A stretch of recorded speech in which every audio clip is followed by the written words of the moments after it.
किस तरह से समाज में जो वंचित लोग हैं, समाज में जो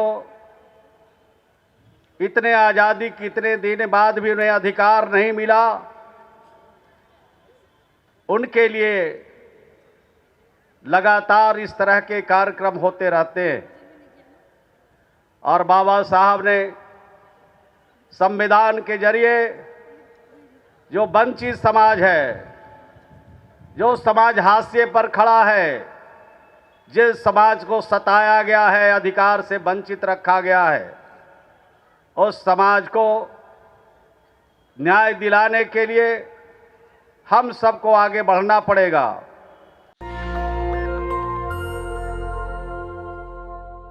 भारत के राजधानी दिल्ली में ऐतिहासिक मैदान रामलीला मैदान में न्याय अधिकार सम्मेलन में उपस्थित सभी भाइयों और बहनों, मंच पर विराजमान सेवानिवृत्त माननीय न्यायाधीश श्री वीरेंद्र प्रसाद सिंह जी, माननीय सांसद श्री राजमणि पटेल जी, माननीय सांसद नालंदा भाई कौशलेंद्र कुमार जी, पूर्व सांसद माननीय सावित्री बाई फूले जी,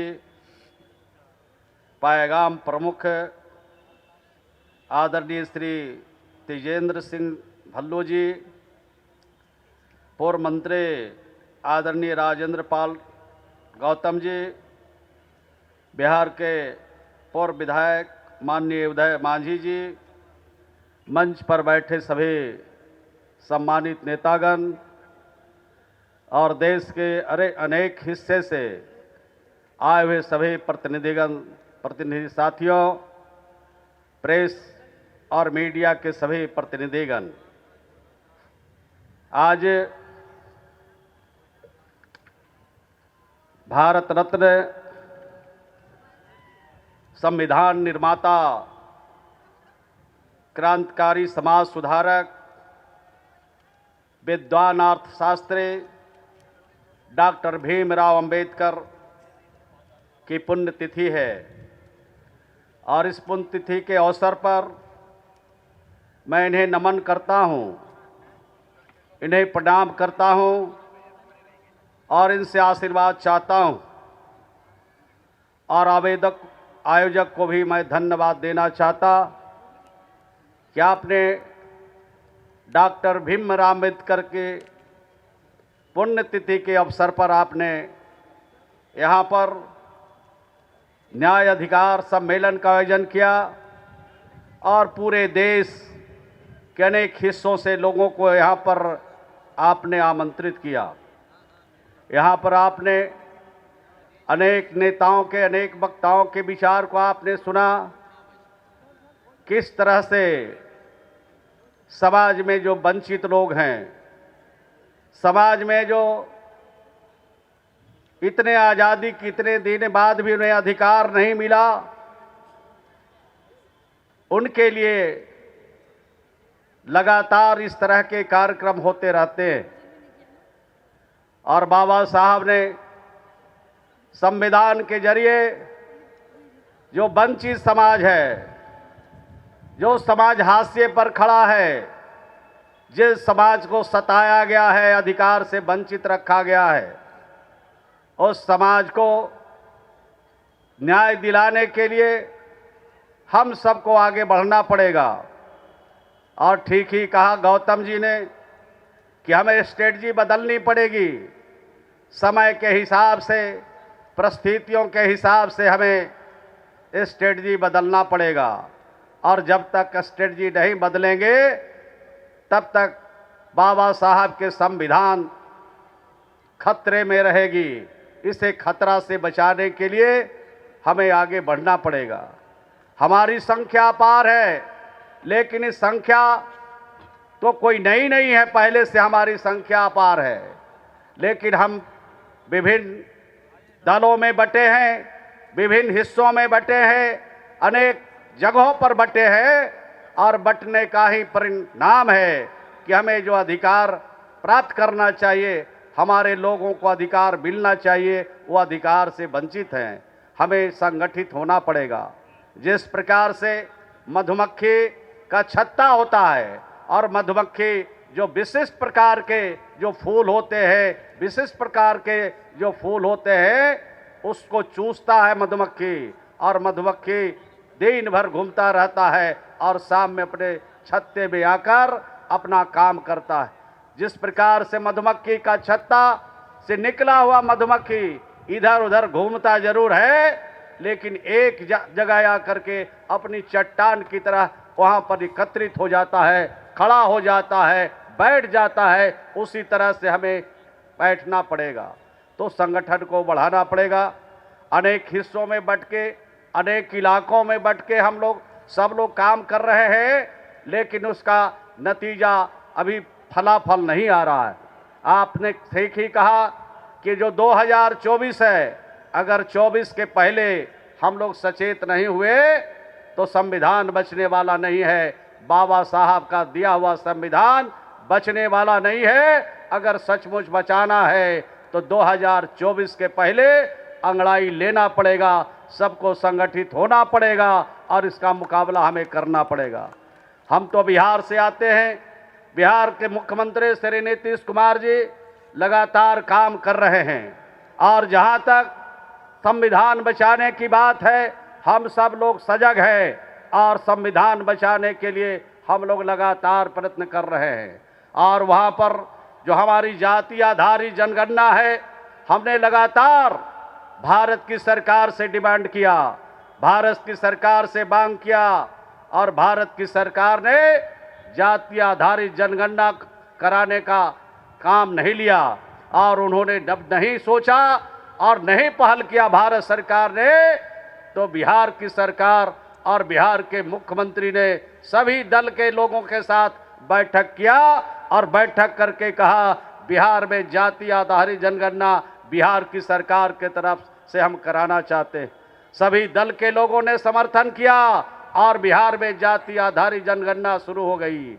अब जाति आधारित जनगणना जब बिहार में शुरू हुआ है तो इसके मांग पूरे देश में, ये अभी नहीं बरसों से मांग चल रही है। सरकार तो आती रहेगी, सरकार जाती रहेगी, लेकिन जो हमारा हक है, जो हमारा संविधान है, इसको बचाना हमारा पहला धर्म है, कर्तव्य भी है।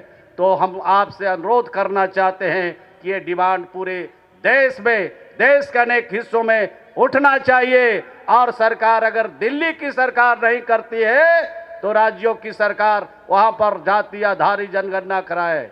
जाति आधारित जनगणना क्यों नहीं कराना चाहती है? इसलिए नहीं कराना चाहती कि जिसकी जैसी आबादी है वैसे उनके हिस्सेदारी देनी पड़ेगी। और बाबा साहब ने संविधान में उल्लेख किया है, जैसे जिनकी आज आबादी होगी वैसे उनके हिस्सेदारी देने की बात उन्होंने कहा है। तो जाति आधारित जनगणना जब होगा तो उसके हिसाब से वहां पर आर्थिक दृष्टिकोण से, सामाजिक दृष्टिकोण से, हर दृष्टिकोण से, शैक्षणिक दृष्टिकोण से जो पिछड़े लोग होंगे, जो गरीब लोग होंगे, जो अभी तक अधिकार से वंचित रहे होंगे, उनके लिए योजना बनाई जाएगी। और जब योजना बनेगी तो निश्चित रूप से उस योजना पर काम होगा और उनको आगे बढ़ने का मौका मिलेगा। और देश में इस तरह का काम अगर दिल्ली की सरकार नहीं करती है तो इसके लिए जोरदार आवाज हम सब लोगों को उठाना पड़ेगा। हमने तो काम बहुत सारे ऐसे किए हैं बिहार में। हमारे मुख्यमंत्री ने बिहार में ऐसे बहुत सारे काम किए हैं जो हमारे डॉक्टर भीमराव अम्बेडकर चाहते थे, जो महात्मा गांधी चाहते थे, जो सरदार पटेल चाहते थे। ऐसे बहुत सारे काम हम लोगों ने किया। बिहार में एक सात निश्चय का काम हम लोगों ने शुरू किया है, शुरू नहीं बल्कि अंतिम कर दिया है, समाप्त कर दिया। और उस काम से सबसे पहले जो हमारा दलित समाज है, जो गरीब समाज है, जो उपेक्षित समाज है, जो वंचित समाज है, वहीं से इस योजना को हम लोगों ने बिहार में शुरू किया। घर घर में नल का जल पहुंचाया, और सिर्फ जल ही नहीं पहुंचाया, उनके घरों में शौचालय भी बनाया, उनके घरे में बिजली भी पहुंचाई, उनके गलियों के पक्कीकरण और नालियों के भी पक्कीकरण हम लोगों ने किया। यानी आज़ादी के इतने दिनों बाद भी दलित समाज के मोहल्ले में जो काम नहीं हुआ था उस काम को करके हमारी बिहार की सरकार और बिहार के मुख्यमंत्री ने किया। लेकिन इतना से काम चलने वाला नहीं है। ये सिर्फ ये जो हमारा सपना है गांव के उत्थान का, गांव के तरक्की का, गांव के विकास का जो हमारा सपना है, सिर्फ इससे काम नहीं चलेगा। बाबा साहब के जो हमारे संविधान है उस अनुपात में, उस हिसाब से लोगों का अधिकार मिलना चाहिए। यही आपसे कहते हुए अपनी बात को समाप्त करना चाहता हूं। मुझे विश्वास और भरोसा है कि हम सब लोग मिल करके जो हम लोग पूरे देश में जैसा घूम घूम करके लोगों को बताएंगे और लोगों को जोड़ने का काम करेंगे, समझाने का काम करेंगे, और जब सब लोग मिलजुल करके एक बार तैयार हो जाएंगे तो हमारा संविधान भी बचेगा, हमारा अधिकार भी मिलेगा और हम अधिकार से वंचित नहीं हो सकेंगे।